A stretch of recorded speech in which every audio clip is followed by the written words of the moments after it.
Mark finally understood what was going on. No wonder Cooley Cosmetics took the initiative to work with his wife's company. At the time, Mark felt that it was strange. Why would a big nationwide company with its own famous brand work with a small company for no reason? Apparently, because of this relationship, the boss of Cooley Cosmetics was interested in Mark's wife. Thinking of this, Mark jumped up from the table, giving Marcy a scare. "Mr. Johnson, you—" Marcy was about to ask something when Mark straightened up and walked toward Nicole. Right then, Sean was about to take Nicole's hand again. "Nicole, don't hesitate anymore. Leave that useless person and stay with me." Nicole shook her head. "No, Mr. Lund, I've already—" Before Nicole finished speaking, Mark appeared in front of her and shouted, "Nicole!" Nicole and Sean were stunned and turned to look at Mark. "Mark, why are you here?" Nicole didn't expect to meet her useless husband here. She panicked and pulled her hand out of Sean's. Sean quickly realized that this man was Nicole's useless husband. Mark didn't even look at Sean. His eyes were fixed on Nicole. He laughed and said like a petulant child, "Why aren't you at work, Nicole? Why are you here? You promised me that you wouldn't go anywhere other than work. Are you done for the day? I promised to pick you up when you finished. Why didn't you call me?" Nicole wanted to say something, but before she could get it out, Mark stepped forward and gently took her hand. He said with love in his eyes, "Nicole, why is your hand so cold? You know the weather's changed. You need to wear more layers. I don't want you to freeze." Nicole felt a little awkward. In front of Sean, Mark being so intimate with her and asking about her well-being made her feel very embarrassed. "I'm fine. Why are you here?" Nicole wanted to pull her hand out of Mark's, but she failed because Mark held on tightly. "Nicole, you're getting too thin. Your hand is so cold. Let me warm it up for you." Mark's eyes turned to the red wine on the table, and he cried out in surprise. "Oi, Nicole, why are you drinking? You know it's bad for the baby." If the atmosphere before was a little awkward, then after Mark said those few words, it became a whole lot more awkward. Nicole's and Sean's eyes widened. Even Marcy, at the other table, was stunned. What? A baby? Everyone thought. Sean suppressed his anger and said to Nicole, "Nicole, is this your useless husband?" But just as he finished his question, Mark shouted again, "Nicole, not only did you drink red wine, but you also ate steak? I can see this steak has black pepper on it. That's also not good for babies. You know you have to watch what you eat for the sake of our baby." Nicole frowned. "What baby? What are you talking about?" Mark pretended to be confused. His eyes dropped to Nicole's abdomen. "Our baby." Nicole's eyes also moved to her abdomen. Sean stood up in a hurry. "What is he talking about? What baby?" Nicole was also a little confused. She had no idea what Mark was trying to do. Why was he babbling on about the baby they didn't have? "Mark, what nonsense are you talking?" Nicole said angrily. Mark continued to pretend to be innocent and confused and said, "I'm talking about our baby. You must cherish it." He sighed. "I'm sorry, but you can't drink this wine or eat this steak because they are bad for the fetus." As Mark spoke, he picked up the glass of wine in front of Nicole. "Here, let me get rid of this for you." Nicole still didn't understand what was going on. She saw that Mark had raised the glass of red wine and then suddenly turned around. He aimed carefully and splashed the liquid in Sean's face. Nicole's eyes widened. Sean was even more confused. His face felt cold, and the red liquid flowed down over his cheeks and nose. "Damn, what are you doing?" He spluttered at Mark as he wiped the wine away. Yes, Mark, what are you doing? Nicole also cried out, shocked. She didn't expect Mark to do such a thing. Mark suddenly looked like a child who had been caught in a mistake. He put down the glass in a hurry and said to Sean, Sorry, my hand slipped. It was an accident. I'll wipe it off for you right away. As Mark spoke, he took a couple of paper napkins off the dining table and was about to wipe the red wine off Sean's face. Sean said angrily, Are you crazy? Sorry, I really didn't do it on purpose. Sir, you're an intelligent and civilized person. You won't argue with me, will you? On the surface, Mark acted sorry, but inside he sneered. So you think it's okay to chat up my wife? Fine, let's see how you manage covered in wine. Sean indeed thought that he was a very dignified, intelligent, and cultured person. Mark's actions made him very angry, but in order to maintain his dignity in front of Nicole, he suppressed his anger. Okay, I'll not argue with you. Sean took a tissue to wipe the red wine off his face, then sat down and said to Nicole, So, this is the man you married. Is he really the kind of person you want to be with? Nicole was very embarrassed. She pulled Mark to the side and whispered, What are you doing? Please don't cause trouble for me. You should just go. Mark continued to act dumb. Nicole, I'm not causing trouble. I'm just concerned about you. He walked to the dining table again and picked up the plate of steak that Nicole had not finished earlier. Honey, this steak's no good, Mark said. I'll get rid of it for you too. After Mark finished speaking, he lifted the steak unexpectedly. Suddenly, he turned around and threw the entire thing in Sean's face. Sean's elegant and handsome face was immediately covered with a large mess of steak and potatoes. The dark steak sauce covered his entire face. Oops, sorry. I have no idea how that happened.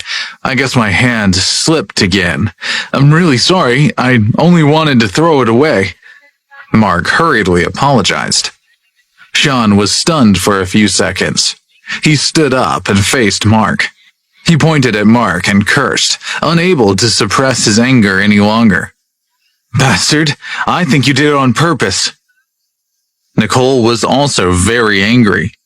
Of course, she knew that her useless husband did it on purpose. Mark, you have gone too far. Nicole went forward and pulled Mark to the side. She said angrily, Hurry up and leave.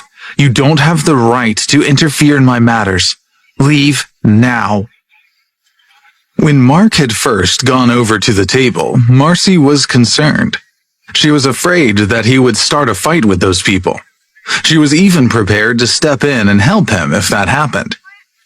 But when she saw Mark pretending to be stupid, to where he even chucked red wine and steak over the other guy, she couldn't help laughing. She thought to herself that this Mr. Johnson had a really fun side to him.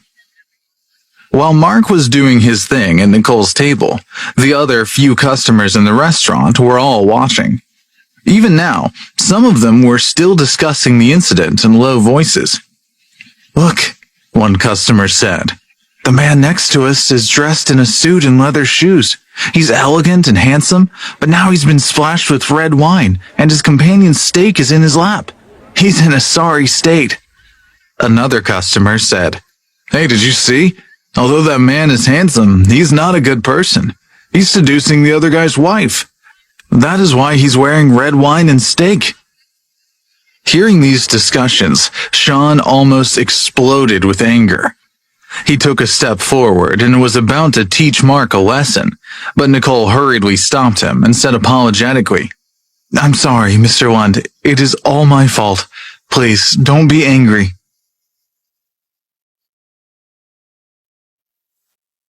Sean continued to suppress his anger, but he sneered at Nicole and said, Nicole, I knew you married a loser, but I didn't know just how much of a loser.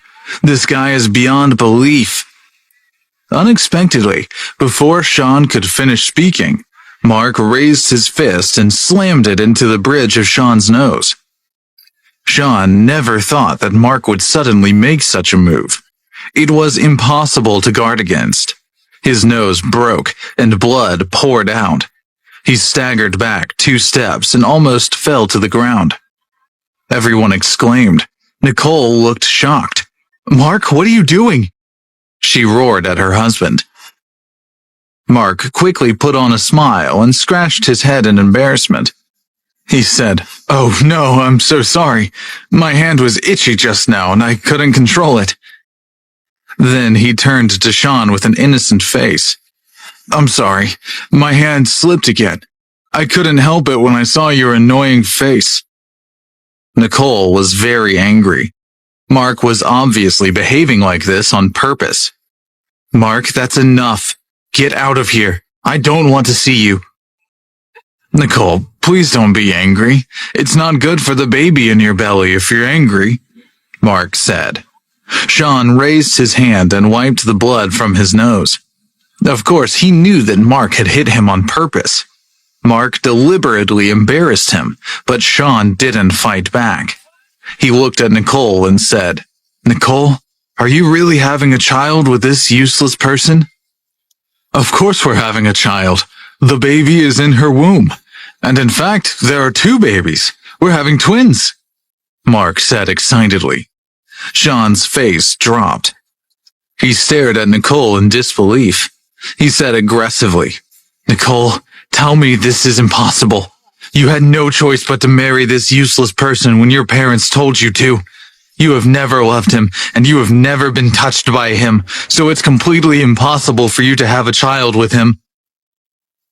"Sean, don't listen to his nonsense. Before Nicole could finish speaking, Mark took a step forward and pulled her into his embrace. "What does it have to do with you whether my wife and I have children?" Mark said to Sean. "Our babies will be born soon, so you have no reason or right to even think about my wife." Sean asked Nicole in a loud voice, "Nicole, is what he said true? Are you really pregnant with twins?" Nicole didn't know what to say. Of course she wanted to tell Sean that she was not actually pregnant at all, but if she said that, Sean would definitely pursue her further, and this was something she didn't want to happen. Although she still had a glimmer of feeling for her first love, she was a married woman, and no matter what, she couldn't cheat on her husband. Nicole lowered her head and didn't speak. Sean thought that her silence meant that she tacitly agreed with him. Instantly, Sean was extremely angry. Before coming to meet her, he'd thoroughly investigated Nicole's life situation. He learned that although she had married someone, she had only done it to give her parents a son-in-law. All evidence showed that she didn't love this man at all, but now it seemed like that wasn't the case. It was only because he believed that Nicole had not been touched by any man and was still a virgin that Sean had chased after her. But if Nicole had really shared a bed with this man and was about to have children with him... Sean looked at Nicole, who was standing silently in Mark's arms. He then looked at the proud Mark and snorted coldly before glaring at Mark one last time and turning around to walk out of the restaurant. There was no point in staying any longer. Sean had lost all his dignity today. His handsome and elegant image had been completely ruined by Mark, a useless piece of trash. Sean could only escape and go somewhere else to lick his wounds alone. After all, everyone in the restaurant who was watching the show knew that he was actually trying to seduce another man's wife, which was nothing to be proud of. Looking at Sean's hunched shoulders as he left, a wave of anger rushed through Nicole. She suddenly pushed Mark aside and raised her hand and slapped him in the face. "Mark, I hate you." After Nicole scolded him, she picked up her purse and ran out of the restaurant angrily. But just as Nicole was about to leave, Marcy chased after her decisively. Outside the restaurant, Marcy caught up to Nicole and stopped in front of her. "Miss Johnson, please wait a moment," Marcy said. Nicole was stunned and looked up at the woman in front of her. "Miss Green?" Nicole recognized Marcy because the last time Marcy invited Mark to treat her grandfather, she had been to their house, so Nicole had a vivid memory of this young lady from the Green family. "Miss Green," Nicole repeated. "What is it?" Nicole asked. "Nothing, I just want to say something," Marcy said. "I don't understand why your whole family treats Mr. Johnson like a loser and tries to humiliate him. You need to know that Mr. Johnson isn't an ordinary man, and with his abilities, the sky's the limit for him. So I hope that you can find it in you to cherish him. Otherwise, one day, you will regret it more than you can imagine."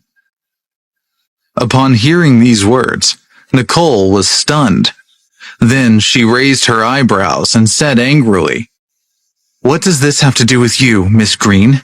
You're really too much of a busybody, you know? You say that he's a capable person and the sky's the limit for him, but if he really is capable, why is he still such a coward?" Nicole turned away from Marcy and left without looking back. Staring at her departing back view, Marcy shook her head and sighed to herself. "Mr. Johnson is clearly a treasure, but you insist on treating him like a useless lump. Such a good man. You have no idea how to cherish him. Just wait and see. Sooner or later, Miss Johnson, you will regret your choices." Because of the run-in with Sean, Nicole ignored Mark for 2 days straight. Her expression was cold all the time. At night, she even took his blankets off the floor where he slept and threw them out of their room. "Go to the living room and sleep on the sofa," Nicole shouted, and she slammed the bedroom door shut. The reason she was angry with Mark was that no matter how jealous Mark was, he shouldn't have hit Sean. After all, Sean was the CEO of Cooley Cosmetics. Nicole was also worried that because Mark hit Sean, Cooley Cosmetics would no longer want to work with her company. If that happened, then her company would lose a huge deal and a lot of revenue. Mark shook his head helplessly and could only pick up his things and sleep in the living room. His mother-in-law, Tia, mocked him about it. "Wimp, I knew you would be chased out by my daughter sooner or later. No one can bear your cowardly appearance. If you know what's good for you, then divorce my daughter and get out of my house." But the next day, Tia said proudly to Mark, "Wretched loser, the so-called energy return infusion that you talked about last time. That black paste, do you have any more of it? That friend of mine, Wanda, wants it, and the recovery infusion that you mentioned earlier. If you have any left, give it to me. Wanda's husband is suffering from a disease that can't be cured. Perhaps your medicine will be useful." Mark coldly replied, "Sorry, no." "Why you?" Tia was so angry at his attitude that she could barely contain herself. She put her hands on her hips and said, "What kind of attitude is that? How dare you refuse me? Let me tell you, Wanda wants to buy that black paste because she thinks highly of you, so don't be so rude and selfish." The last time Wanda, Tia, and a few others were playing bridge at the Midler's home, Wanda had a heart attack and would have died if not for Mark giving her the energy return infusion. After going home, Wanda decided that Mark was a specialist, and she wanted to buy some more energy return infusion from him. In addition, she also wanted some recovery infusion for her husband, but Mark had refused. She had no choice but to ask Tia to ask Mark for the infusions. She hoped that Mark would sell them to her if Tia asked him nicely. Unfortunately, Tia was incapable of speaking nicely to Mark, so Mark didn't hesitate in rejecting her. After lunch, Mark took out the recovery infusion that he refined earlier. He went to his father-in-law and said to him, "Dad, you're looking much better lately. It seems that the energy return infusion I gave you last time really had an effect. This time I brought you another kind of paste, called recovery infusion. Take it. It'll be even more beneficial to your body." Mark had refined 5 recovery infusions from the ancient herbs Marcy had given him. He ate 1, gave 1 to Marcy, and 2 to Red Green. Now there was only 1 recovery infusion left, and he gave it to his father-in-law, Timothy. When Timothy saw this green paste, his eyes immediately lit up with excitement. Mark, the energy return infusion you gave me last time was really effective, so I hope this one will be just as good. Timothy reached out and took the paste. At this moment, Kelly, Mark's sister-in-law, walked in and snatched the green paste from Timothy's hand. She shouted, "What is this? It looks disgusting. Dad, you can't eat this horrible stuff." After that, Kelly turned her eyes to Mark and said, "Wretched loser, you're not a doctor. Why should you randomly give weird things to my dad? Are you trying to poison him again?" A few days earlier at the Pacific Coast Karaoke, if it hadn't been for Mark, his sister-in-law would have been seduced by Hubert Lindstrom, who had ulterior motives. Even if Hubert didn't have his way with her, Julius would have given her to his disabled little brother as a sex toy. But Kelly was drunk at the time and didn't know what had happened. She only remembered that she, Hank, Hubert, Lisa, and Yvonne were having fun in the karaoke bar. Mark had ruined her good time, so now she had a grudge against him. Her attitude was now even worse than before. Timothy said, "Kelly, stop messing around. The medicine that your brother-in-law gave me is incredible. It's like magic. I feel great since I took it." "What's so good about it? Dad, I think you must be old and senile. What can a loser like Mark do for you? Why do you trust him so much? You shouldn't treat your body so carelessly. His medicine could kill you," Kelly said, and was about to throw the recovery infusion into the trash basket when Mark hurriedly reached out and grabbed it. Mark said, "This stuff is precious. You mustn't throw it away." Kelly looked at him with disdain and sneered. "I think it's trash. Only you treat it as treasure. Once a loser, always a loser, I guess. I heard that my sister has just signed the contract to collaborate with Cooley Cosmetics, but you beat up the CEO of the Cooley Cosmetics and tried to wreck everything for her. That's why Nicole's so angry right now. She even chased you out of her bedroom. Serves you right. If it wasn't for my sister stopping us, we would have kicked you out long ago. Now you've made her angry too. Let's see who will protect you in this family from now on." "Enough, Kelly. Why are you talking like that to your brother-in-law?" Timothy said. Kelly said, "Dad, even my sister won't stand up for this useless person now. Why are you still protecting him? He doesn't deserve to stay in this house. He doesn't deserve Nicole at all. Only a real man like Sean Lund is worthy of her. Mark has to divorce my sister as soon as possible so she can be free to find a good husband." "Shut up," Timothy said.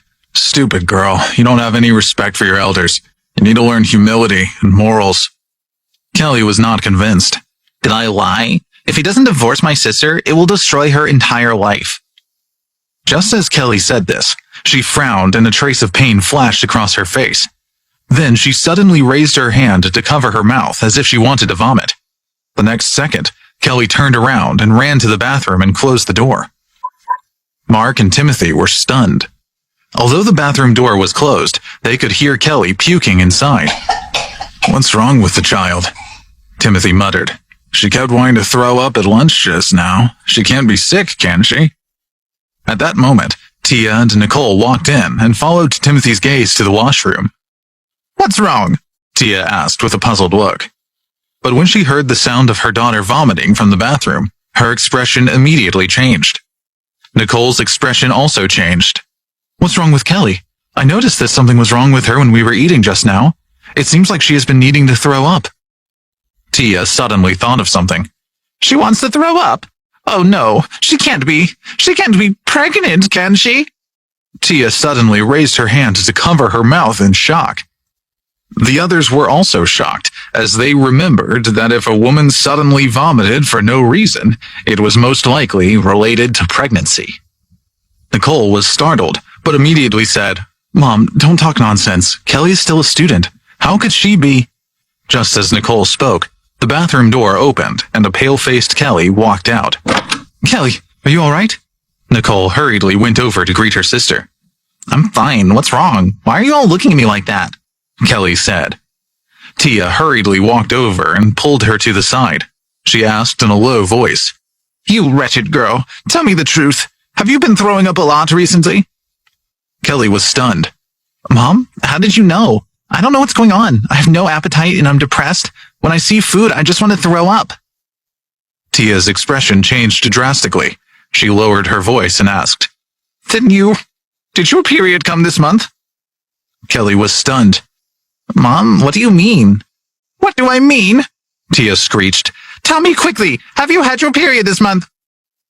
Kelly frowned and thought for a while before saying, I think not yet. Tia shook her head. It's over. I'm 80% sure you're pregnant. Kelly said, What? Mom, what are you talking about? I'm not pregnant. Tia said angrily, I know the signs. I've been pregnant myself twice. You bad girl, stop lying about what you have done. Tell me honestly, who is he? Kelly was completely stunned. Who is who? What are you talking about? Nicole walked over and pulled her mother and sister aside. Mom, this kind of thing is not easy to talk about, especially when we don't have the details. Kelly is still just a student. Maybe she ate something bad, or she has a stomach bug. Both of those could explain why she threw up, Nicole said. Tia said, Nicole, this morning when she came home, I knew that something was wrong. Look at her carefully. Her stomach is a little bigger than before. Her posture is also a little different. Really? I didn't notice. Nicole raised her eyes and looked at her sister. Her heart thumped because it was just as Tia had said. Her little sister's stomach was indeed slightly bulging. Nicole knew that Kelly was the type of person who was naturally very thin and usually paid a lot of attention to her health and fitness. Her abdomen had always been very flat, but now it actually had a slight bulge. Could it be that she really was pregnant? Oh my God! Nicole was very worried about the possibility that Kelly might be pregnant. Mark, did you notice anything unusual when you went to Pacific Coast Karaoke and brought my sister back? Or did you find any man who was close to her? Nicole asked. Mark said, There was a man called Hubert who was hitting on Kelly, but he was interrupted by me. As for whether the two of them did anything after that, I don't know. Nicole sighed. Why is Kelly always so much trouble? If she has a child as a single mom, then she will definitely have to drop out of school. The Midler family will never live it down. Mark said, Nicole, you don't have to worry too much. I've been carefully observing her. Although she's thrown up a few times and her stomach's got a slight bulge, it doesn't mean that she's definitely pregnant. What do you know? Nicole rolled her eyes at him and then said, I want you to investigate and see if you can find out what exactly is going on with her. Over the last few days, Mark had still found time to go to Wisdom Park and the Los Angeles River to meditate and breathe. He absorbed some natural energy to strengthen his body, but ever since he took the recovery infusion, he felt that the thin spiritual energies of Wisdom Park and the Los Angeles River could no longer satisfy his needs. Fortunately, after careful research and observation, he found another place where the spiritual energy was concentrated. It was the LA University. The LA University surrounded a huge natural area that contained a large artificial lake called Green Lake. The border of Green Lake was covered with green plants. The lake water was crystal clear, and there was quite a lot of spiritual energy there.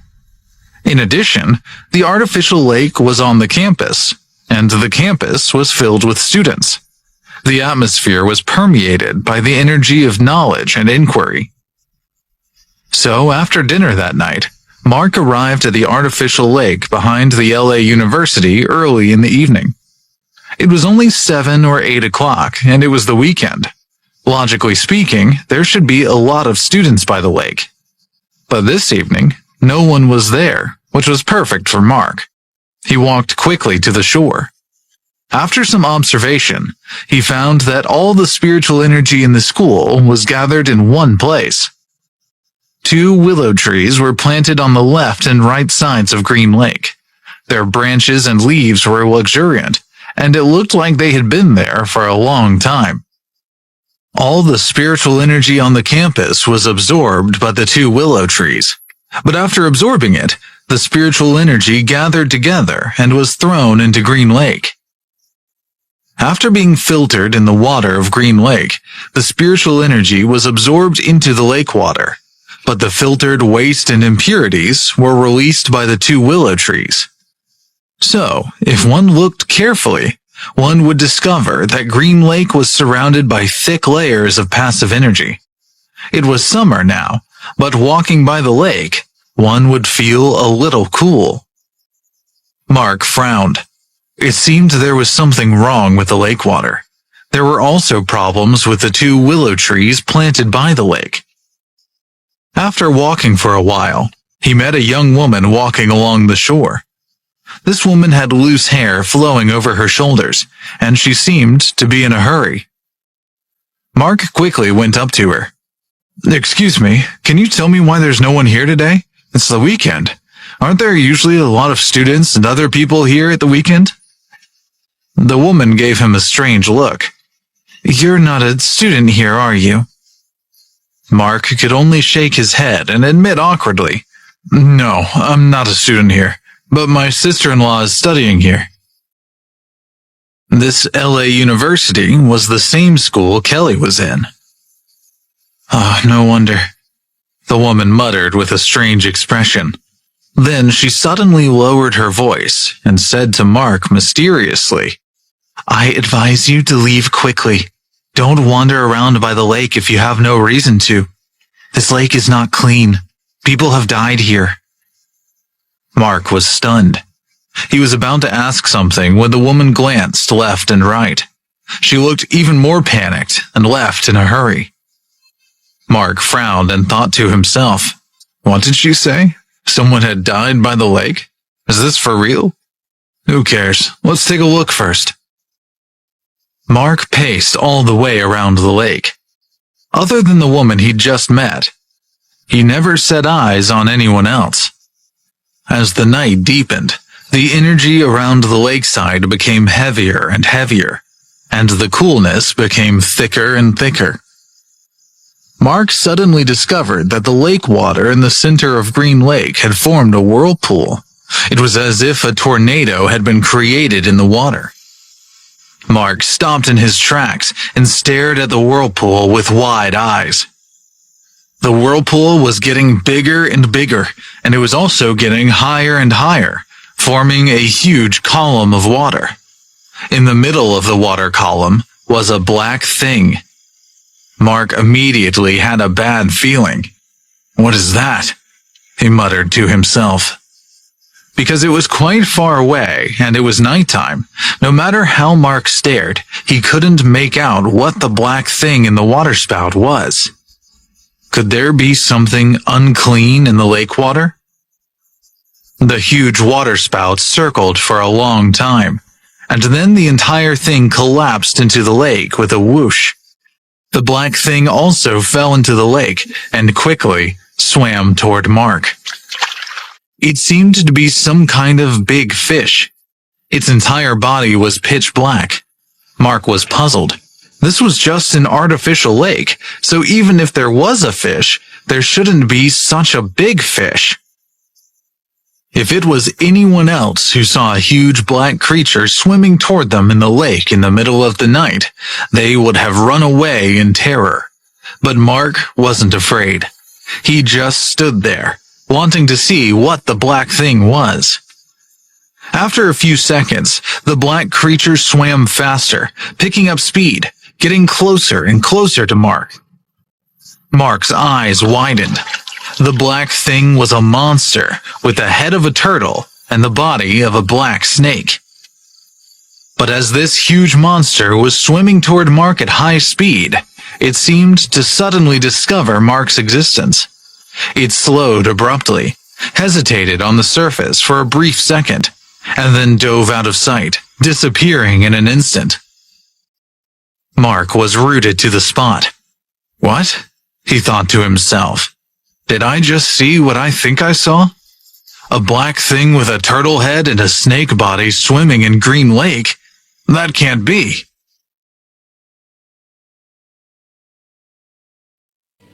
While Mark was standing in a daze by Green Lake, trying to figure out what he'd just seen, he suddenly sensed movement behind him. He turned around and saw a figure in a white dress. A woman with long hair had appeared behind him. She was slowly walking toward him.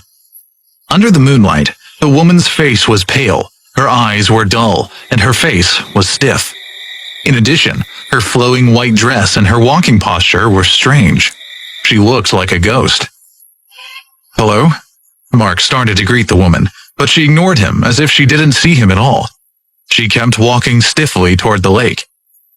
The woman walked past Mark and didn't stop after reaching the lakeside. She continued to walk forward, and Mark saw that one of her feet had already stepped into the lake. He quickly reached out and grabbed her. "Miss, stop. If you go any further, you will fall into the lake." When Mark grabbed her, the woman shivered and came back to her senses. She turned her head and looked at Mark in surprise. Then she looked at the huge artificial lake and started to breathe heavily. "What's wrong with me? I was sleeping in the women's dormitory. Why am I at the lake?" The woman's face was filled with panic. After watching her behavior carefully, Mark decided that this woman had been controlled by something. That was why her actions were so strange, and why she almost walked into the lake. If it wasn't for him holding her back, she would probably have drowned in the lake. "Did you save me just now?" the woman asked. Mark nodded. "If I hadn't grabbed you, you would have drowned yourself in the lake." Hearing Mark's words, the woman raised her hand to her cheek. With lingering fear in her voice, she said, "This isn't the first time it's happened. I don't know what's going on. I go to bed and sleep until midnight, then it's like something takes over my body. I can't control myself anymore. I walk out of the dormitory and all the way to the lakeside here, wanting to drown myself. Fortunately, each time one of my feet steps into the lake, I shiver all over and wake up. Today, it's the same, except I didn't wake up until you grabbed me. Do you understand what I'm saying?" The woman looked at Mark with a panic-stricken face. "My consciousness was awake. I knew that if I walked to the lake, I would fall in and drown if I kept going, but I couldn't stop myself. And today, I found that my thinking was a little fuzzy. There was a voice in my mind that kept telling me, 'Go, keep walking forward.' So I couldn't control myself and kept walking forward. If you hadn't held me back, I'm afraid this time, it would have been a tragedy." After hearing the woman's words, Mark was very shocked. How could such a thing happen? He thought of the woman he'd met earlier. She had told him that the lakeside was not clean and that someone had died here. And he had just seen a monster with a turtle head and snake body in the lake. "Oh, by the way, my name is Amanda Quirk. Thank you for saving me just now." After the woman calmed down a little, she expressed her gratitude to Mark. Mark asked, "Are you a student at LA University? I heard that this artificial lake is not clean. What is going on?" Amanda Quirk looked at Mark in surprise. "What? Aren't you a student at this school?" Mark said, No, I live nearby. I heard that the artificial lake here is very beautiful, so I came here for a walk. I didn't see anyone by the lakeside, which surprised me, and it's so gloomy and cold. I met another woman a little while ago. She said that the lake was not clean and that someone had died here." Amanda said, "This lake used to be a paradise for students. After a long day of studying, coming to the lakeside at night was a great way to wind down and relax. But last year, people started to die here. First, several women drowned in the lake on separate occasions, for no reason anyone could find. The witnesses saw with their own eyes that those women seemed to be controlled by some outside force. In the middle of the night, they would leave their beds, walk into the lake, and drown. The police wouldn't find the body for a week or so until it floated to the surface. At first, a woman died every 2 or 3 months, but then it happened almost every month. The police even set up a special task force, but even after investigating for a long time, they still couldn't find any clues." Amanda wrapped her arms around herself and continued, "Even though the news was kept out of the papers, it still made people panic. They stopped coming here, especially at night. Then about 2 months ago, the president of the university was desperate for ideas. He got an expert on these things to come and give his opinion. This expert said that there is something in the water that is causing trouble, and this thing has a very powerful energy. This expert said that the only way to possibly get rid of this thing in the water is to fill in the lake. If there's no water left, the hope is that the thing might leave by itself.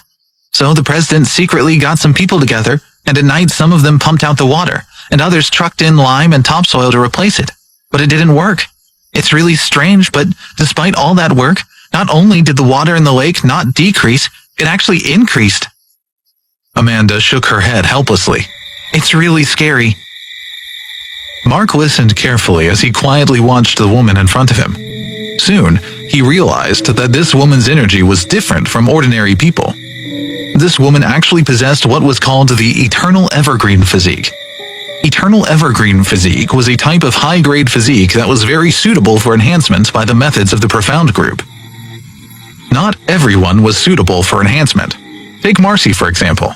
She had already embarked on the path of enhancement, but because her constitution was just average, she had only achieved small improvements to her inner strength. After many years of enhancement efforts, she hadn't made much progress. It was not that she didn't work hard, nor was it that her method of training was wrong.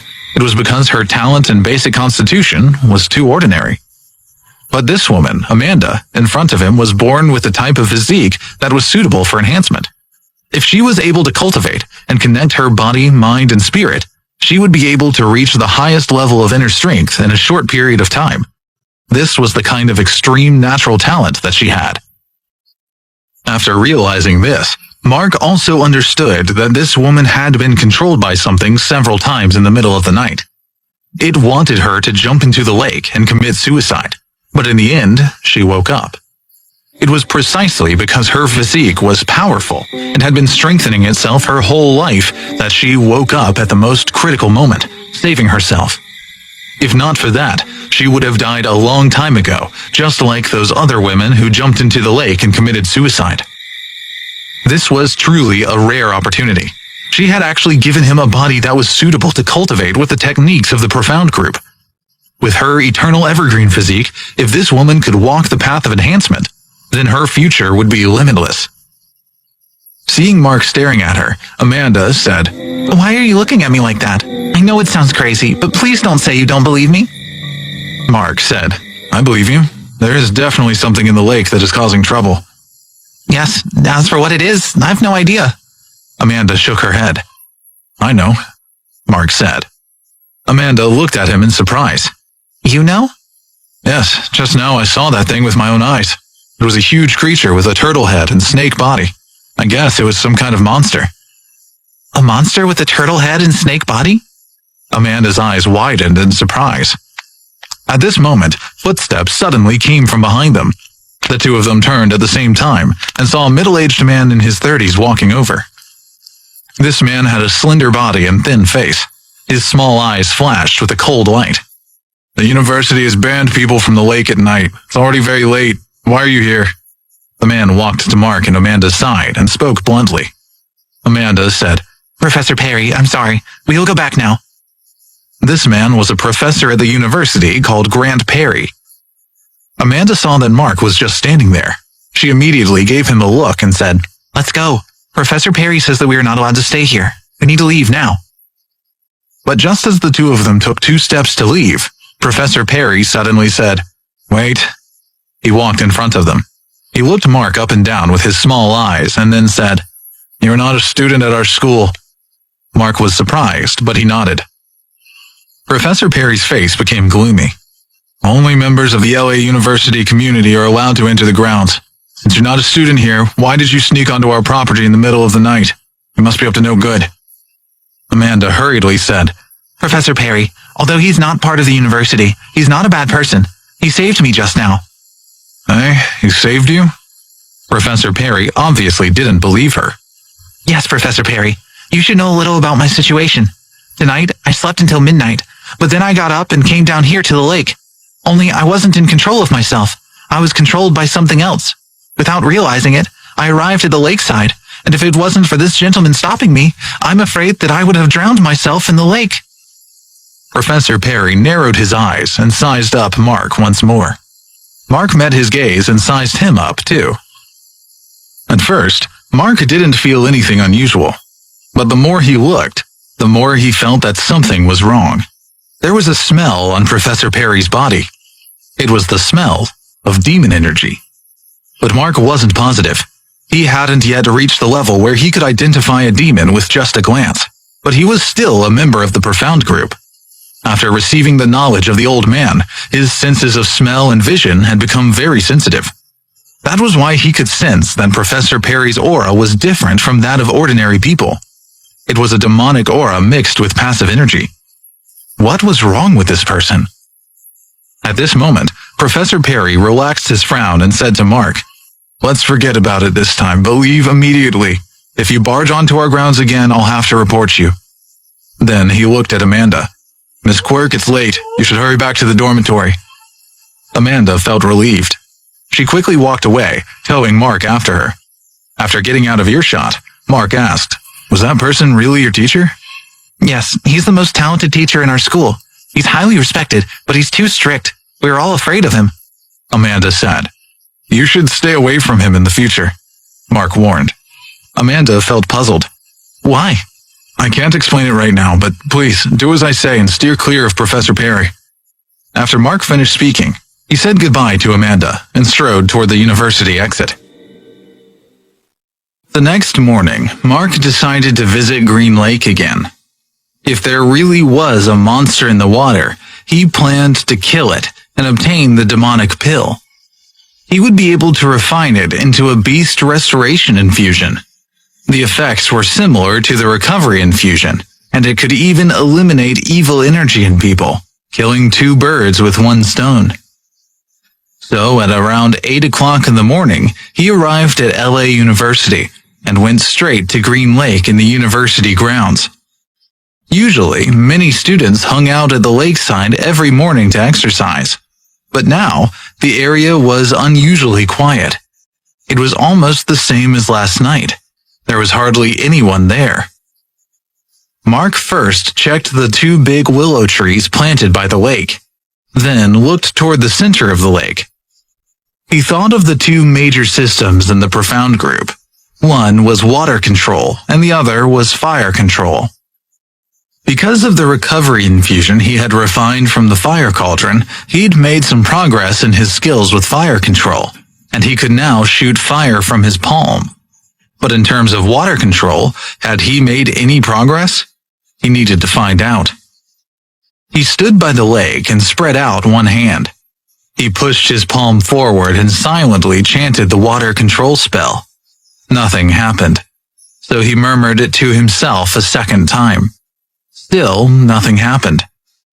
When he recited the water control spell for the 3rd time, he saw a ball of water slowly gathering in the lake. Then the ball of water became bigger and bigger, forming a whirlpool. After that, the whirlpool formed a waterspout, which slowly rose up. Mark continued to push his palm forward and shout, "Rise!" The water pillar became taller and shorter and then taller again, like a spring stretching and contracting. Mark shouted again, "Come!" The waterspout seemed to have heard his command and slowly moved toward him. When the waterspout moved in front of him, Mark slowly spread his palm and lowered it gently toward the ground. He shouted again, "Fall!" The waterspout fell back into the lake with a splash and disappeared. Mark dropped his hand. He was delighted. Although the Jade Sea longevity technique was still at the initial stage, its ability to control water was also extraordinary. Wonderful. Since the water could be controlled by him, the next step was to find an opportunity to jump into the lake to investigate that strange creature. But before Mark could do that, a clapping sound suddenly came from behind. Mark was surprised. He turned around and found a woman standing behind him, clapping. She said, "Miraculous. That was miraculous. So you are actually an expert." Mark realized that he knew this woman. She was called Amanda, and he'd met her last night. At first, he couldn't figure out why she would be here, but then he remembered that she was a student at LA University, so it was not surprising that he should meet her again. Amanda walked over to Mark with light steps and said, "You actually controlled that waterspout with magic, didn't you? If I hadn't seen it with my own eyes, I wouldn't believe it." Only then did Mark understand that when he was testing the water control spell, Amanda had seen it. Amanda looked at Mark with admiration. "I believe that there are spells in this world. I've also heard that experts, or masters as they're often called in the world of magic, can easily control water and fire, but I've never seen it done before. It's really incredible to see it in action." Amanda smiled at Mark. "You saved me last night. I didn't think then that you were just a normal guy, but I didn't expect you to be an expert in magic. No wonder you dared to come to this lake alone in the middle of the night. Mark said, I don't deserve to be called a master. I only know a little. I'm sorry for misleading you. You are too modest. I have a good eye for people, and you must be a master, Amanda said. Then she added, Last night, you told me that there was a monster in this lake. Do you want to catch that monster? Can you figure out what's going on here? Mark hadn't intended to get involved in this matter. He only came to the lake in the first place to absorb some spiritual energy. But since there was obviously something unusual and dangerous in the water, he couldn't stand idly by while more people died. So he nodded. I'm going to try. I can't just stand by and let these horrible deaths continue. That's great. Over the past year, more than 10 women have died in that water. If you can solve this problem, you'll be doing a lot of people a great service. But if you want to resolve this matter, you need to get the university president's permission. With his support and approval, it'll be much easier for you to do things. Besides, he's been looking for an expert recently, someone who can solve this problem. Hey, how about I recommend you to the president as someone who can definitely do it? Amanda said excitedly. There's no need to go to so much trouble. As long as I figure out the ins and outs of the monster in the lake, it shouldn't be too difficult to deal with it. Mark said. He didn't want fame. He just wanted to settle this matter, obtain the demonic pill, and leave as soon as possible. Although he still didn't know what the thing with the turtle head and snake body was, his intuition told him that it was a very unusual creature. Just as Mark and Amanda were talking, a voice suddenly called, Amanda! Mark looked in the direction of the voice and saw a tall, pale-skinned boy walking toward them. Hank? Mark frowned. He knew this guy. He was the hedonistic young man called Hank who had taken Mark's sister-in-law, Kelly, and her friends to Pacific Coast Karaoke. Hank didn't notice Mark. He walked up to Amanda and asked, Amanda, why are you here so early in the morning? The lake is not safe. You shouldn't be here. I'm just here taking a look, Amanda said. Hank smiled and said, Amanda, you like Richard's piano music the most, don't you? He's in LA to hold a concert and I got 2 tickets through my connections. I'll take you with me tonight. Mark frowned harder. He didn't have a good impression of this young man. Before, it was this guy who set up a trap for Kelly and took her to the karaoke to get drunk so that his buddy, Hubert, could seduce her. But he remembered that this Hank had a girlfriend. It was that friend of Kelly's, Lisa. So why was he here inviting Amanda to some concert? What Mark didn't know was that after the incident at Pacific Coast Karaoke, Hank had decisively dumped Lisa. Hank's family was rich and powerful, and he never lacked women. It was Lisa's fault that he'd offended Julius. If not for her, he wouldn't have lost his dignity so completely, or almost lost both his hand and his life. The whole situation made Hank furious and embarrassed, so the first thing he did after they left the karaoke bar that night was to dump Lisa. After that, he immediately set his eyes on one of the 3 LA University campus belles, of which Amanda was the most attractive. No, thank you. I'm not free tonight. I'm really sorry. Amanda flatly refused Hank. Hank was angry, but he still had a smile on his face and said, It's okay, Amanda. Since you don't have time tonight, we can go another day. How about I treat you to dinner, too? No need. I'm not interested in eating. Amanda's tone was indifferent, and she decisively rejected Hank again. Then she turned her eyes to Mark and said, You are called Mark, right? Since you're a master and intend to resolve this matter, I'll take you to the university president now. Only then did Hank look at Mark. When he saw that it was the same Mark who'd crashed their party at Pacific Coast Karaoke, He was stunned. How could that guy be here? At the same moment that Hank was shocked to recognize Mark, a loud shout reached them. Good grief, what are you doing here, you loser? Looking in the direction of the voice, Mark found that his sister-in-law Kelly had just shown up. Wretched loser, why are you here? Kelly asked impatiently as she walked up to the group. What are you doing in our school? Nothing. I'm just walking around, Mark replied. He looked at his sister-in-law and found that her stomach was slightly bulging. He wondered if she really was pregnant. Seeing Mark staring at her stomach, Kelly was furious. You're supposed to be home doing the housework, not strolling about here as if you own the place. Amanda, who was standing to one side, frowned. She looked at Mark and asked, Who's this? Why is she speaking so rudely to you? This is my sister-in-law, Kelly. She's also a student at LA University, Mark said. Oh, so she's also a student here? I didn't know that the quality of the students in our school was so poor. Kelly immediately turned her gaze toward Amanda. Who are you calling poor quality? Amanda didn't know Kelly because although the two of them were in the same school, they were not in the same department. But Kelly knew Amanda because Amanda was one of the campus belles, whom Kelly hated on principle because they were so slender and gorgeous. What does it have to do with you anyway? Kelly turned her eyes to Mark. Why are you with her, loser? What is the relationship between the two of you? Mark was stunned by the question and hurriedly said, There is no relationship. Amanda and I only met each other last night. Don't jump to conclusions, Kelly. Amanda? You just met last night, yet this morning you're on first-name terms? That doesn't sound like your relationship is particularly innocent, Mark. I'm warning you, if you dare to do anything that will hurt my sister, I'll skin you alive, Kelly said without hesitation. Mark was speechless. Facing his unruly sister-in-law, he could only helplessly shake his head.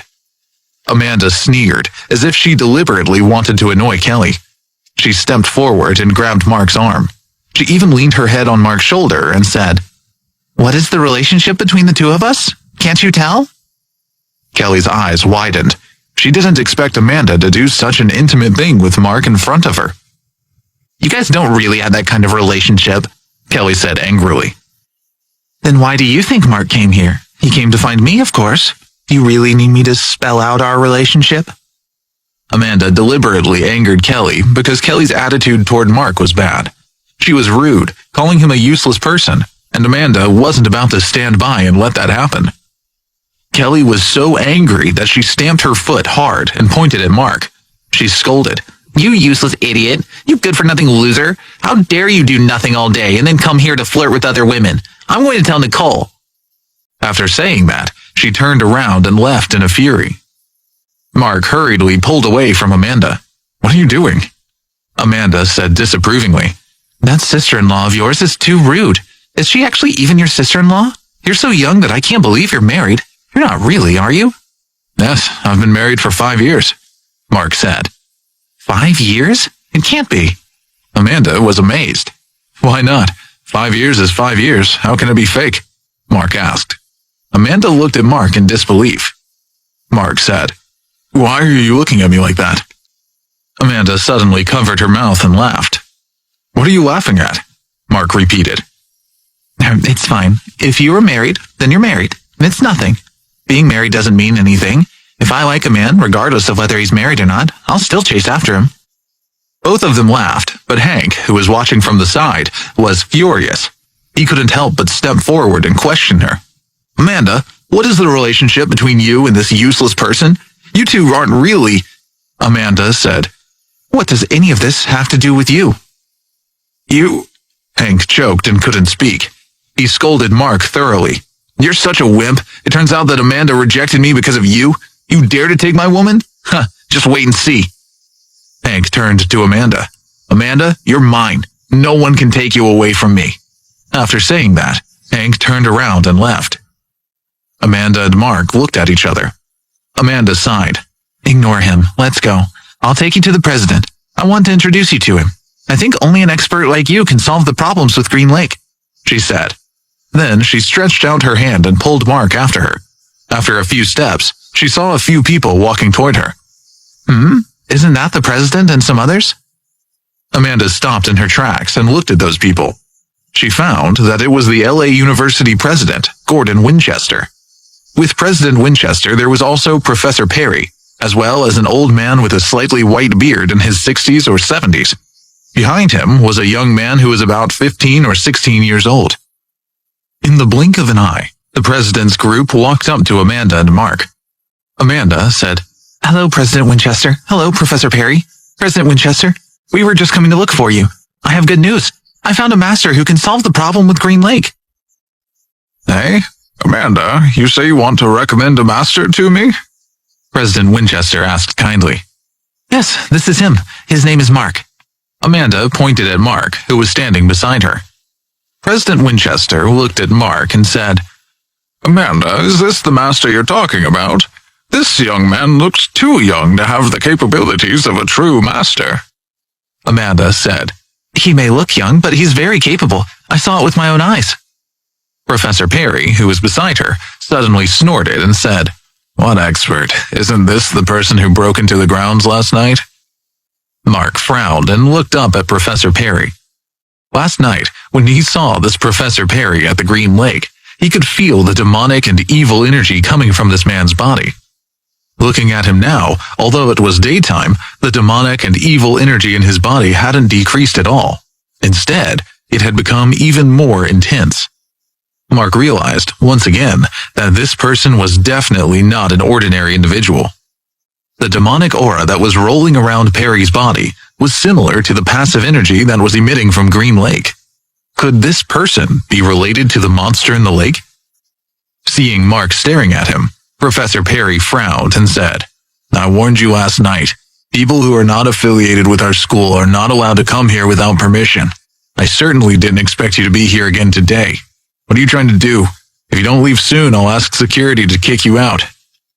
Amanda hurriedly said, "Professor Perry, he's not a bad person. He's a master, really." Amanda, I think you have been deceived by him. A young man like this dared to call himself a master, and you believe him. Don't be so gullible. Besides, even if he really is a master, our school doesn't need him, because President Winchester has already invited an expert. It is this man here, Master Zachariah. Professor Perry raised his hand and pointed at the old man who was standing beside him and said, "See, the president has invited a real master." Amanda looked at the old man. He was wearing a gray robe and holding a compass in his hand. There was a pale yellow leather bag hanging from his waist, and his beard was white. His eyes were cold, and he looked like a celestial being. The young man who was standing next to the old man was about 15 or 16 years old. He was probably the old man's apprentice. "Yes, Amanda, I spent a lot of time and effort to find an appropriate master. Finally, I found Master Zachariah," President Winchester said. "Master Zachariah is an expert with phenomena like this. We will now take Master Zachariah to Green Lake to examine the situation. With his abilities, we should be able to solve this mystery soon." "Master Zachariah?" Amanda couldn't help but look surprised. Regarding Master Zachariah's name, of course she knew it. Everyone did. Master Zachariah was very famous in California for solving issues with evil energy. She didn't expect the president would be able to get someone as famous as Master Zachariah to help them. Professor Perry snorted and said, "Amanda, since the president has brought in Master Zachariah, we don't need anyone else. I think this young man needs to stop pretending and get lost." Master Zachariah had a smug look on his face when he heard the university president and Professor Perry praise him so highly. "Since Master Zachariah is here, there is no need for this young man to interfere. Young man, thank you for offering, but we have the situation under control," President Winchester said to Mark. Professor Perry glared at Mark and said, "The president is being very kind to you. He hasn't set security on you, which he has every right to do. He's saving you from an embarrassing situation, so why are you still here?" Mark looked at Master Zachariah. After a moment, he shook his head and said, "I've heard your name, Master Zachariah. You've been accumulating energy and knowledge for many years. You're strong, but the monster in the lake, its demonic strength is incredibly powerful. You, on the other hand, are already very old. I'm afraid you're no match for this monster." As soon as these words came out of Mark's mouth, the young disciple who was standing behind Master Zachariah frowned. He pointed at Mark and said, "How dare you look down on my master? Even if he is old, dealing with a monster in a small lake is still a piece of cake for him." Master Zachariah's face darkened as well. He said to Mark, "Kid, those are big words, but you have no idea what you're talking about. How dare you question my strength?" Mark had only said it casually, and he was only speaking the truth. He didn't expect that Master Zachariah and his young disciple would have such a big reaction. It seemed like they were only used to hearing praise, and they couldn't recognize the truth anymore. Mark said, "Master Zachariah, although you're strong, the monster in the lake is unpredictable and full of strange powers. Besides, that monster might be standing right beside you, making it hard for you to guard against it. I'm afraid that you won't be able to deal with it on your own." As Mark spoke, he glanced at Professor Perry, who was standing beside him. His words clearly meant that the monster in the lake might be connected to Professor Perry in some way. If that was the case, things would soon become very complicated. Mark was afraid that Master Zachariah's strength alone would not be enough to deal with the monster. Unexpectedly, after hearing these words, Master Zachariah became even angrier. "Little fool, shut up! You don't have the right to order me around." After saying that, Master Zachariah turned his eyes to President Winchester. "President, we still have important matters to attend to. Can we get on with them instead of wasting more time listening to this ignorant individual?" President Winchester saw that Master Zachariah was angry, so he quickly went up to Mark and said, "Enough, young man. It's enough for us to have Master Zachariah here. We were extremely lucky that he agreed to come and help us. Thank you for offering your help, but we don't need you. You should hurry up and leave." Amanda felt a little awkward. She believed that Mark was a master and was prepared to convince the president to hire him. She didn't know that the president had already called on Master Zachariah and didn't need Mark at all. So Amanda could only say to Mark, "Mark, since Master Zachariah is here, we better leave." Mark looked at Master Zachariah and said, "I'm happy to go. I was not interested in this anyway. But let me tell you something. The monster in the lake is not a simple opponent. Perhaps it has been hiding by your side all this time, but you didn't know it. If it gets close to you, Master Zachariah, you will definitely be at a disadvantage." "Shut up," Master Zachariah's disciple said angrily. "If you dare to question my master again, I'll beat you senseless. My master has been a demon hunter for many years, and his name is known all over California. No one has ever dared to be so disrespectful to him." Mark said with a sneer, "I don't think I was disrespectful. I was just trying to be helpful. But since you don't want to listen to me, just pretend I didn't say anything. If that monster gets the best of you all, don't say that I didn't warn you." After saying that, Mark turned around and left. But at this moment, Master Zachariah suddenly said, "Wait." Mark and Amanda stared at him. Master Zachariah's eyes lit up. He sneered and said, "I, Master Zachariah, am famous in California. No one has ever been so rude to me as you have. Kid, I don't want you to leave. Stay right here. I'll let you witness my strength with your own eyes. That should convince you that you have no clue what you're talking about." Everyone was stunned after hearing this. Professor Perry said, "Master Zachariah, why do you have to pander to him like that? Just tell him to get lost so that he won't get in the way." Master Zachariah waved his hand with a smile and said, "This kid's horizons are narrow. That's why he's so arrogant. Today I'll give him a chance. I'll let him see what a true master of magic can do." Then he said to Mark, "Kid, I want you to see with your own eyes how I subdue the monster in the lake. Once I succeed, you must pay the price for your arrogance by kneeling in front of me and apologizing. Are you willing to do that?" Mark nodded his head quickly. Then he said, "All right, agreed. But what if you're not a match for that monster? Shouldn't you also kneel in front of me and apologize to me?" You arrogant idiot! How dare you say that my master is no match for that monster? Master Zachariah's disciple took a step forward. His eyes were filled with murderous intent. He even clenched his fist and looked like he wanted to attack Mark. Master Zachariah waved his hand and dismissed his disciple. Then he said to Mark, "Kid, you haven't got a clue, yet you want to bet with me. All right, I'll do it. I'll lower my standards for today only. I'll bet with you. If I can subdue this monster, you'll definitely kneel and apologize to me in front of everyone. If I can't subdue this monster, then I'll kneel and apologize to you in front of everyone. How about that?" "All right, then it's settled," Mark said. Amanda was so scared that her face turned pale. She quickly pulled Mark to the side and scolded him in a low voice. "Are you crazy? You want to bet with Master Zachariah? Do you know who he is? He's the #1 master of profound arts in California. How can you bet with him?" President Winchester saw that the atmosphere was a little tense, so he hurriedly stepped forward to mediate.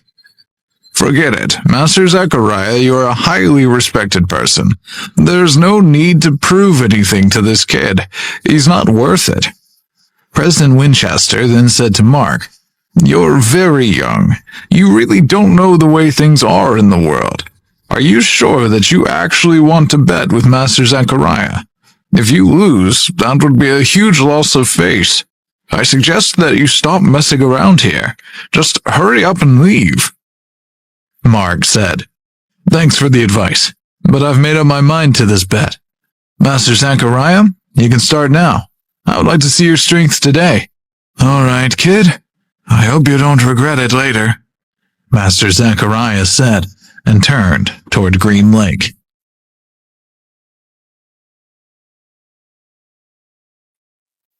Master Zachariah held the compass in his hand and started walking back and forth around the lake with a solemn expression on his face. Everyone stared with their eyes wide. After a while, Master Zachariah stopped in front of one of the willow trees by the lake. He walked a few steps around the willow tree and then walked around the other willow tree. Then Master Zachariah walked over and said to his disciple, "I've already locked onto the monster in the lake, and these 2 willow trees are the medium for the monster to absorb spiritual energy. It absorbs the spiritual energy in the school through them, and then releases it." Mark said, "It looks like this Master Zachariah really has some ability. He has locked onto the 2 willow trees so quickly. I wonder what he'll do next." Master Zachariah continued to walk around the lake shore with the compass in his hand. He walked around once again. Then he said, "Disciple, listen to my orders. Set up the altar and the other items we need. Then watch me take this monster down." "Yes, Master," the young man answered. Then he took the huge canvas bag he was wearing off his back and removed some items from it. From the bag, Master Zachariah's disciple took a collection of bottles and jars containing various items used to cast spells. Then the disciple followed Master Zachariah's instructions and circled the shore with several red ropes. Each rope had a bell tied to it.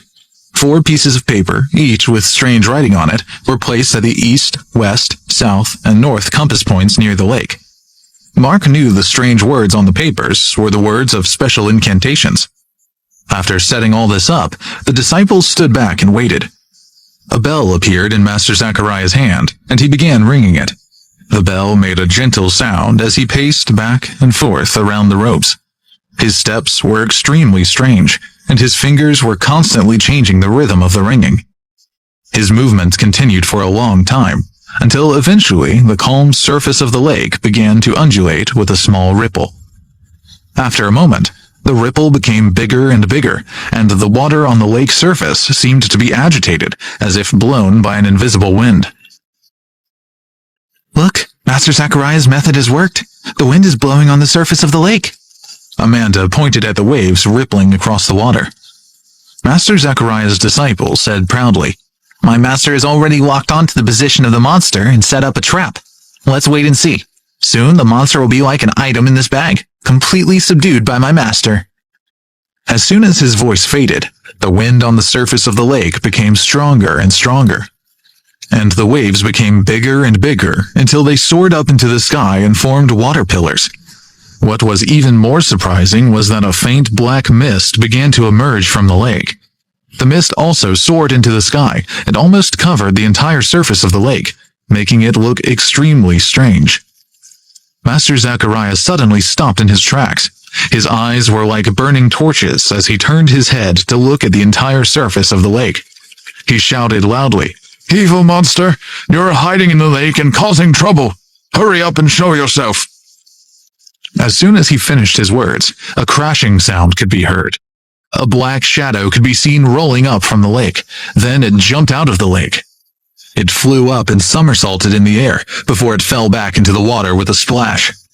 This series of actions was so fast that President Winchester, Amanda, and the others could vaguely see the shadow of the giant, but they couldn't make out what it was. Oh my God, what is that? It is a huge black giant. Amanda covered her mouth in surprise. Mark saw it clearly. The thing that jumped out of the lake just now was the monster with the head of a turtle and the body of a snake that he'd seen the night before. This Master Zachariah did seem to have a few skills at least. He had summoned the monster very quickly, but this monster's demonic aura was so dense that even with Master Zachariah's strength, it wouldn't be easy to destroy it. Master Zachariah didn't know this. When he saw the monster appear, he immediately took off a gourd he had tied to his waist. He raised his hand and threw it into the lake. He began to chant. As Master Zachariah chanted the incantation faster and faster, the gourd that he had thrown into the water began to expand slowly. In the end, it became the size of a small boat. Mark's eyes lit up. What kind of treasure was this gourd? It could expand so much in an instant. Master Zachariah held the compass in his hand and shouted, "Evil monster, surrender now!" After saying that, Master Zachariah leaped into the gourd in the lake, as if he was stepping into a small boat. The gourd carried Master Zachariah forward, as if it had a mind of its own. My God, this is true magic! Amanda couldn't help but exclaim in surprise. Master Zachariah is a real magician. President Winchester couldn't help but offer praise. At this moment, Master Zachariah was standing on the enlarged gourd, drifting across the water. He pulled out a long sword from where it rested in a scabbard at his waist, and his eyes were like burning torches. With an imposing manner, he shouted at the monster in the water. "Evil monster, if you don't show yourself, I won't be polite anymore." But as soon as he finished speaking, a water column suddenly jumped into the sky. The water splashed down, and then a huge black monster jumped out of the water again, right in front of Master Zachariah. Master Zachariah was stunned for a moment. Then he swung his sword and slashed at the huge monster. But right then, the wind on the surface of the lake suddenly became stronger. It blew hard. Master Zachariah swayed left and right, and the motion made him lose his balance. The next second, he fell into the lake with a splash. "Master!" The disciple's expression changed to one of shock, and he couldn't help but shout out loudly. While Master Zachariah was splashing in the water, the huge black creature quickly swam toward him. It opened its big mouth and snapped in his direction. Master Zachariah's face was filled with shock. When he clearly saw that it was a monster with a turtle head and snake body, he was instantly terrified. He wasn't good at swimming. Otherwise, he wouldn't have used the gourd as a boat just now. But now that he'd fallen into the water, he had no choice but to swim as best he could. Seeing that the huge creature was right in front of him, Master Zachariah couldn't help but feel he had his work cut out for him. Master! Someone help him! Please, someone save my master!" The disciple had long lost his previous arrogance. Now, seeing his master was in danger, he immediately shouted for help at the top of his lungs. President Winchester's and Amanda's facial expressions changed dramatically. A moment earlier, they had been impressed by Master Zachariah's extraordinary skills, but that had all changed in the blink of an eye. Now, it looked like he would die at any second. How can this be happening? President Winchester was in a panic. Only Professor Perry, who was standing to one side, narrowed his eyes and revealed a trace of a cold smile at the corner of his mouth. This Master Zachariah isn't going to die, is he? He can't. He's Master Zachariah. Amanda exclaimed and covered her mouth with her hand. At that moment, someone suddenly jumped out from beside her and shot toward the lake like a bullet from a gun. Amanda was startled. She turned her head and saw that the person was actually Mark. Mark, what are you doing? Amanda was shocked when she saw Mark jump into the lake. Due to the urgency of the situation, Mark didn't have time to think too much. He took 2 steps forward and jumped into the water. Because he had the beginner skill of the Jade Sea longevity technique, he could move freely in the water. So when he jumped in, he didn't feel any discomfort. It was just like he was on flat ground. He moved like a fish toward Master Zachariah at a fast speed. He saw when the huge monster opened its bloody mouth and was about to swallow Master Zachariah's head. In an instant, Mark slid quickly through the water and appeared in front of him in the blink of an eye. He raised his fist and punched the huge monster's forehead without hesitation. If he'd attacked in the water, he would have felt a lot of resistance, but he didn't. He attacked in the air. Not only did he not feel any resistance, but he also felt the power of the water's energy, which increased the power of his fist. The giant let out a strange cry and turned around to escape. In a flash, it disappeared beneath the surface. Mark didn't chase after it. Instead, he swam forward and grabbed Master Zachariah, who was in a sorry state. He took the old man in his arms and jumped straight up out of the water. Then, he walked on the water's surface while carrying Master Zachariah in his arms. Soon, he reached the shore. Mark set Master Zachariah on the grass by the shore. Master, are you all right? Master! The disciple was kneeling by his master's body and shouting.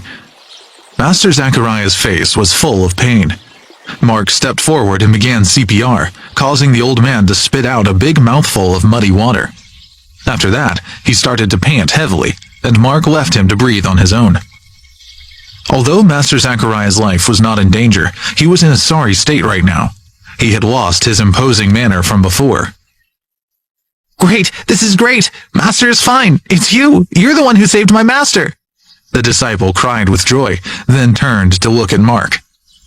Seeing that Master Zachariah was fine, President Winchester and Amanda heaved a sigh of relief. The situation had been really dangerous just now. If it wasn't for Mark's timely intervention, Master Zachariah might have died. After Master Zachariah took a deep breath, he struggled to get up, and then kneeled in front of Mark. Thank you for saving my life, young man. I, Zachariah, failed to recognize the obvious. I've offended you, I'm afraid. I apologize from the bottom of my heart. Master Zachariah sincerely expressed his gratitude. Even if he was powerful, he was in a dangerous situation just now. He'd almost died. He certainly hadn't expected that this young man, who he'd been so rude to and had looked down on so much, would jump into the lake and save him from the evil monster there.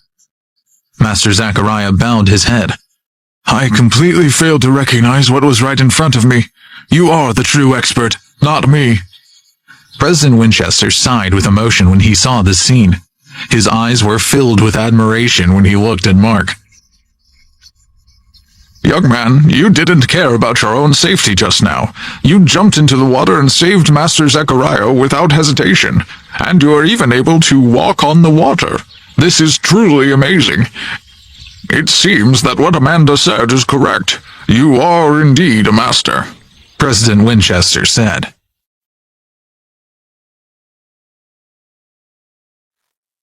Mark looked at everyone and said, "Don't be in a hurry to praise me. Let's wait until I deal with that monster first." After saying that, Mark leaped into the lake. Everyone exclaimed at Mark's daring. The lake was the monster's territory.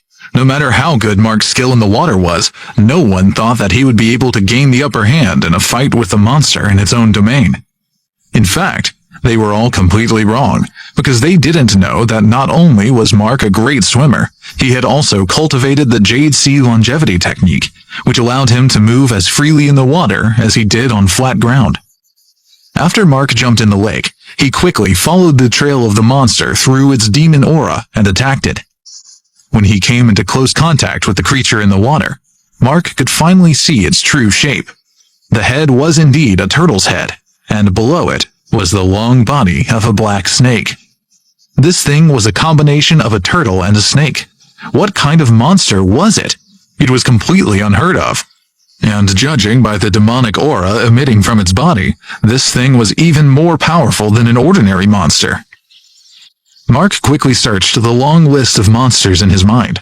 It was roughly divided into 3 categories: water, land, and wilderness. These 3 categories could be further divided into 5 smaller categories: animal, ghost, insect, energy, and soil energy. A monster in the animal category was a demon, or a demon that appeared in the form of an animal. Those in the ghost category would be the souls of humans after death. The insect category contained monsters that transformed into the form of insects. Some in this category were monsters that didn't have a specific form. Clouds and fog drifted about them constantly, and it was hard to see their true shape. The energy categories were made up of monsters that formed different shapes from the condensation of energy in the ground or on the surface of the earth. It was obvious that the demon in front of Mark belonged to the animal category, and the subcategory of animals in the water. According to the level of enhancement and strength of such a creature, they could be divided into ordinary demons, spirit demons, and demon beasts. Mark raised his fist and punched at the demon's head. The demon reacted like lightning. It thrashed its tail and swung its body around. When its tail swept through the water, it created a water column that rose up and shot some kind of force at Mark. Obviously, the monster had no scruples when fighting, and it wanted to defeat its enemy as fast as possible. Mark stood in the water and didn't move at all. He watched the force of the water column shoot toward him. Then he suddenly raised a palm and shouted, "Withdraw!" A wave of power gathered in his palm as he activated his beginner skill of the Jade Sea longevity technique. He took the water column in his hand, and after a moment, he thrust his palm outward. The water pillar turned into his own power and shot toward the monster. The monster was shocked. It never thought that Mark could turn the power it shot out into his own, and then attack with it. Unable to dodge in time, the monster was hit by the powerful force of the water column. It rolled a few times in the water before finally stopping. It breathed heavily and was already in a sorry state. Mark didn't give it a chance to catch its breath. He slid forward and grabbed its tail, then used the side of his palm as a knife. After a few chops, he cut off the tail of the monster. The monster screamed in pain and struggled to break free, but Mark had already attacked again. He punched the top of its head. Bang! A sound of the blow mixed with the splash of the water columns was heard. The monster was smashed into the water and rolled around. It had no strength to fight back. President Winchester, Amanda, Master Zachariah, and the others who were standing and watching by the lakeside were dumbfounded by what they saw. They couldn't see the fight in the water, but they could see the water pillars rising one after another on the surface of the lake. The waves on the surface of the water kept rolling. It looked like an earthquake was going on down there. "I wonder if Mark is a match for that monster." Amanda was a little worried. President Winchester and the others' hearts were also in their throats. They didn't know what the final result of the fight would be. At that moment, under the lake, the intense battle was in full swing, but it seemed to be one-sided. The turtle-headed, snake-bodied monster, even though it was a spirit monster, was still the lowest-level spirit monster. Its level wasn't high, and even though Mark was only at the beginner level of the Jade Sea longevity technique, beating it up wasn't too challenging for him. Mark had used the side of his hand as a blade to cut off half of the monster's tail. Now, he grabbed its body and lifted it over his head. He kept swinging it around, and then he punched and kicked it again. Smack, bang, plop. After a series of thumps and wet splashes, the monster finally couldn't manage any longer. It kneeled down and begged Mark for mercy. "Master, please, spare my life." Mark clapped his hands and stood firmly in the water. He looked at the monster kneeling at his feet and said, "Who are you? How dare you hide in the lake water of this great university and cause trouble?" The monster said, My parents were a turtle spirit and a snake spirit. I'm called the turtle snake. Because I made a big mistake in our realm, I was banished to your world. Under the artificial lake of this campus is a magic tunnel, which leads directly to my realm. I came here to hide out temporarily. Mark was stunned. This creature really was a spirit demon, the son of a turtle spirit and a snake spirit, a turtle snake. This lake led directly to the demon's realm. No wonder the president's attempt to fill it in had failed. The magic tunnel meant there was no bottom at all in the lake, so no matter how much material anyone dumped into it, it couldn't be filled up. "Those women who died here were all killed by you, weren't they?" Mark asked angrily. "Furthermore, you're absorbing the spirit energy from this school endlessly, but you're sending only the filtered passive energy back. Do you know that if this continues, everyone in the school will be killed by you?" Master, I had no choice but to do so. Although I'm a spirit demon, my level is not high, and my strength is not good either. I must stay in this lake while try to get stronger, and I needed the women in the school. Master, please spare my life. Mark said, "For the sake of my own enhancement, do I take the lives of others? No, I don't, and you don't need to either." Master, in fact, even though I killed those women, their lives were almost finished, and they were all about to die anyway. Master, please spare my life. I'm willing to give you the demonic pill to help you with your own cultivation, if you let me go. Without another word, the turtle snake spirit beast slowly opened its mouth and spat out a light green pearl. Great Master, the monster said. Please take a look. This is a demonic pill that I condensed after many years of enhancement. Although my strength is not great, I am still a spirit beast. This demonic pill is equivalent to a high-grade medicinal pill. Seeing the demonic pill made Mark's eyes light up. He urgently needed a spiritual pill, or, even better, a demonic pill to strengthen his body. A demonic pill was equivalent to a high-grade spiritual pill. With this, he wouldn't have to worry about refining all kinds of medicinal infusions for the time being. So Mark extended his hand and received the demonic pill without hesitation. He took a closer look and found that it was indeed a good thing. Mark put away the demonic pill and looked at the monster. Then he said, "This demonic pill of yours is indeed useful to me, but do you think you can bribe me with just one demonic pill? You've killed so many people. I'm afraid you won't stop so easily." The monster begged again. Master, please give me a chance. I'm willing to redeem myself. Although I gave just one demonic pill to you, another demonic pill will grow in my body after a while. In other words, my body can grow demonic pills endlessly. When Mark heard that, he asked, "Is that so? Your body can produce more demonic pills? As many as you want?" Yes, this is a special feature of being the turtle snake. If you are willing to spare my life, I'm willing to provide you with as many demonic pills as you want. This was not bad. If this monster could produce demonic pills continuously for Mark, there would be a huge improvement in his enhancement in a very short period of time.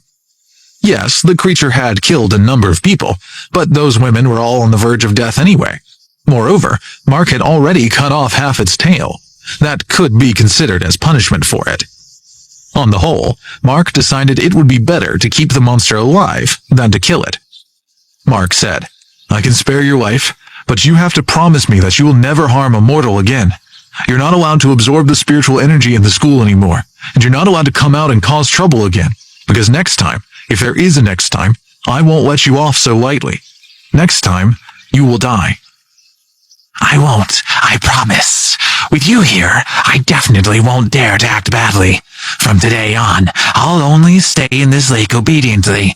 I'll be able to keep making the demonic pills that you want, because the bottom of this artificial lake leads directly to my realm. Also, with me here, some of the other monsters won't dare to come out and cause trouble on the campus. So, Master, please allow me to stay in this lake. The monster pleaded with Mark. Mark nodded. "All right, you can stay for now, but remember what you promised.